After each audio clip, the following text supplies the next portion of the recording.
Pred 10 leti je svet pretresel dogodek, ki smo si ga tedaj predstavljali le v filmih. Napad na Združene države je zaznamoval milijone življenj. Ne le življenja tistih, ki so v terorističnih napadih izgubili svojce, življenja vojakov, ki jih je koalicija voljnih poslala v boj, in civilistov, ki živijo na nemirnih območjih. Napadi so zaznamovali tudi življenje nekaterih novinarjev, ki so se odločili za poročanje z vojnih žarišč. Med njimi sta tudi Delovo poročevalca Boštjan Videmšek in Jure Eržen, ki sta 10 let po izbruhu vojne proti terorizmu izdala knjigo Vojna terorja. Je prišel trenutek, ko sem novinarsko in zelo pogojno rečeno literarno začutil, da si lahko vzamem pravico do te velike pravice napisati knjigo. Zelo intenziven čas sva živela zadnjih 10 let z Juretom. Ogromno sva videla in glede na recesijo žurnalizma in vse splošno reality show in pozabljanje dejstev in kopnenje zgodovinskega spomina se mi je zdelo kot novinarju nujno in odgovorno povzeti stvari na novo, jih zabeležiti neko malo bolj trdno obliko, ki bo imela malo več vrednosti kot časopisni prispevki in povedati tisto, kar se je dogajalo včeraj, ker je dejansko to tisto, kar se dogaja jutri. Mislim, da ena beseda pove več kot 1000 besed. Ne ena slika.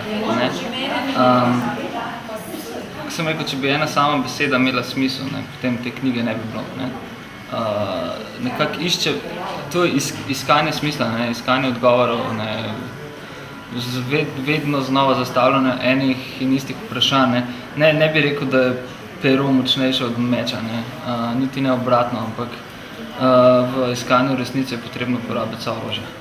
Zdaj pa mogoče čisto še na vojno poročevalstvo. A mi lahko poveš recimo, kakšno najslabšo pa kakšno najboljšo izkušnjo? Najboljša izkušnja so vedno znova ljudje, ki moralno nedotaknjeni preživijo maraton čez pekel. Takih ljudi sem spoznal nebroj in se od njih učil biti tisto, kar si želim biti. To pa je manj slab, kot vsi mi v osnovi smo. Negativna izkušnja je pa občutek tega, da je zmeraj slabše, da je tudi naše delo konec koncev vedno manj cenjeno, da se zgubljamo v času in prostoru, v katerem ideali razsvetljenstva in francoske revolucije kopnijo kot spomladanski sneg. Mislim, ponavadi je tako, da takrat, ko delaš nekaj najmočnejšega, najbolj zanimivega, takrat se ti zdi, da je to pač najbolj. Zdaj, mislim, rekel, da si tudi dobro naredil zgodbo, seveda, je sestavil, jo uspel narediti, je pa to neka dobra izkušnja, ampak ne vem, mislim, vsaka zgodba je tako zgodba zase, da bi težko zdaj eno samo vzpostavil. Je pa, slaba izkušnja je pa to, da si nekako predstavljaš, da bo zgodba močna, da boš prenesel neko energijo, neko temo, ki se ti je zdela, da je vredna, da je močna, da je potem se nekako ni izšla ali pa da se ni dala tako narediti, tako prenesti, rečemo, vizualno zgodbo, če gledam fotografiji.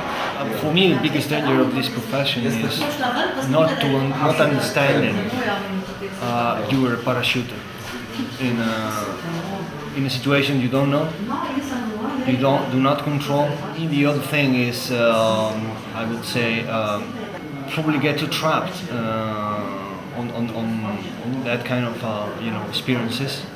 You gotta understand that you are, as a correspondent in the whole sense of the word, you are sent by a society which is both surprised and amazed and terrorized by the situation you're living in. So you need to keep being the guy from that society sent to that other reality to tell it.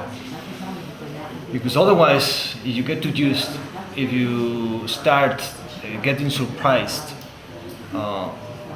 you're not going to do your job, and at the same time, you need to be resilient enough to stand it. Perhaps just a last question. I know that Boštjan has this philosophy about not being objective. If you're a witness, you take a side. What's your philosophy? I believe you must be fair or impartial. personal as